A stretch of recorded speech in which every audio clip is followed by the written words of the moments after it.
नमस्ते. आपलं अरविंद गणेश दामले चॅनेलमध्ये स्वागत आहे. मी अरविंद दामले आपल्यासमोर प्रस्तुत करीत आहे माझ्याच काही कविता. हा आहे ह्या कवितांच्या सत्राचा 582वा भाग.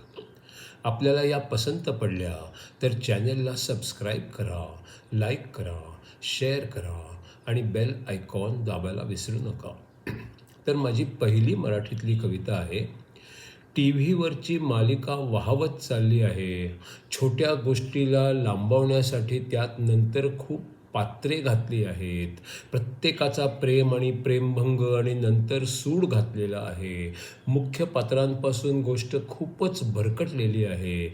या सगळ्यामुळे मालिकेलाही TRP घटला आहे.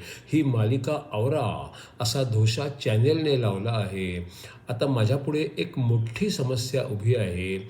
आता सगळ्याच्या सगळ्या पात्रांना एकत्र कसे तरी गुंफून गोष्टीचा शेवट कसा करायचा आहे. टी व्हीवरची मालिका वाहवत चालली आहे. छोट्या गोष्टीला लांबवण्यासाठी त्यात नंतर खूप पात्रे घातली आहेत. प्रत्येकाचा प्रेम आणि प्रेमभंग आणि नंतर सूड घातलेला आहे. मुख्य पात्रांपासून गोष्ट खूपच भरकटलेली आहे. या सगळ्यांमुळे मालिकेचा TRP घटला आहे. ही मालिका आवरा असा धोशा चॅनेलने लावला आहे. आता माझ्यापुढे एकच मोठी समस्या उभी आहे. आता सगळ्या पात्रांना एकत्र कसे तरी गुंफून गोष्टीचा शेवट कसा करायचा आहे. दुसरी कविता आहे. तू त्या माणसाकडून पैसे का चोरले? न्यायाधीशाने आरोपीला विचारले. तो म्हणाला, ते मी नाही चोरले, ते मला त्याने स्वतःच काढून दिले. न्यायाधीश म्हणाले, असं? मग सांग त्याने तुला ते आणि का आणि केव्हा काढून दिले? तो म्हणाला, मी त्याला खेळण्यातले पिस्तूल फक्त दाखवले आणि त्याने लगेच पैसे काढून दिले. न्यायाधीशाने विचारले, तू त्या माणसाकडून पैसे का चोरले? न्यायाधीशाने आरोपीला विचारले. तो म्हणाला, ते मी नाही चोरले, ते मला त्याने स्वतःच काढून दिले. न्यायाधीश म्हणाले, असं? मग सांग ते त्याने तुला आणि का आणि केव्हा काढून दिले? तो म्हणाला, मी त्याला खेळण्यातले पिस्तूल दाखवले फक्त आणि त्याने लगेच पैसे काढून दिले. तिसरी कविता आहे. शंकराचार्य लिखित विवेक चूडामणी या ग्रंथावर आधारित 114वा भाग. सर्व इच्छा गेल्या तर कुणी ब्रह्माजवळ जातो आणि अंती ब्रह्मामध्ये विलीन होऊन जातो. सर्व इच्छा गेल्या तर कुणी ब्रह्माजवळ जातो आणि अंती ब्रह्मामध्येच विलीन होऊन जातो. हवे नको हे राहत नाही, योग्य अयोग्यही राहत नाही, राग द्वेष राहत नाही, भीती अन प्रेमही राहत नाही. हवे नको हे राहत नाही, योग्य अयोग्यही राहत नाही, राग द्वेष राहत नाही, भीती अन प्रेमही राहत नाही. काहीच नको असले तर हव्यासही राहत नाही, नाही मिळावे काहे तरीही दुःख निराशा राहत नाही.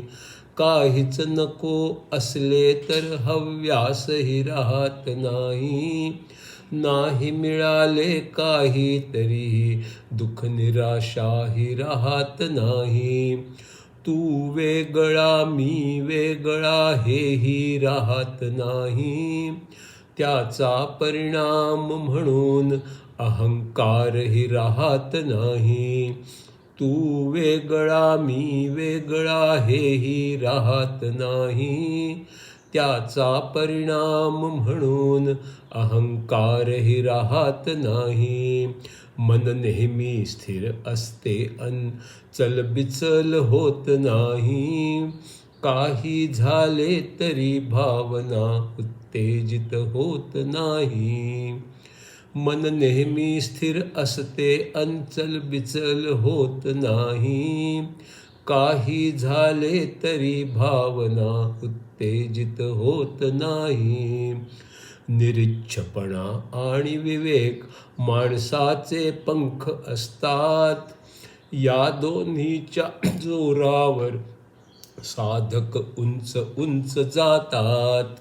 निरीच्छपणा आणि विवेक माणसाचे पंख असतात.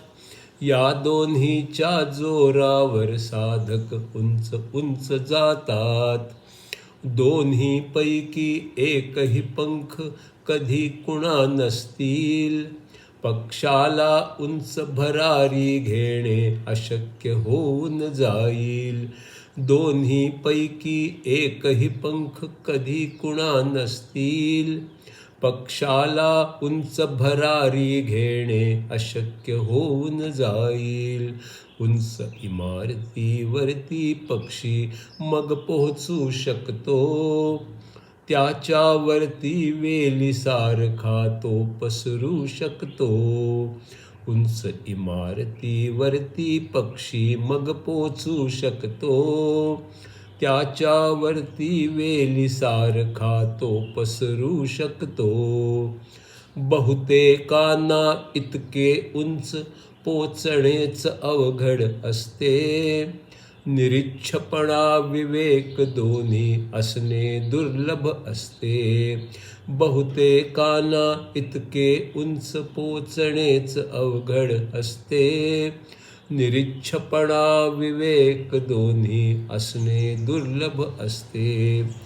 पूर्ण अलिप्त झाले तरच समाधी लागू शकते. समाधीमध्येच आत्म्याची जाणीव होऊ शकते. पूर्ण अलिप्त झाले तरच समाधी लागू शकते. समाधीमध्येच आत्म्याची जाणीव होऊ शकते. सत्य पूर्णपणे जाणवले तर मुक्ती मिळते. मुक्तीमध्ये परमानंदाची जाणीव होऊ शकते. सत्य पूर्णपणे जाणवले तर मुक्ती मिळते. मुक्तीमध्ये परमानंदाची जाणीव होऊ शकते.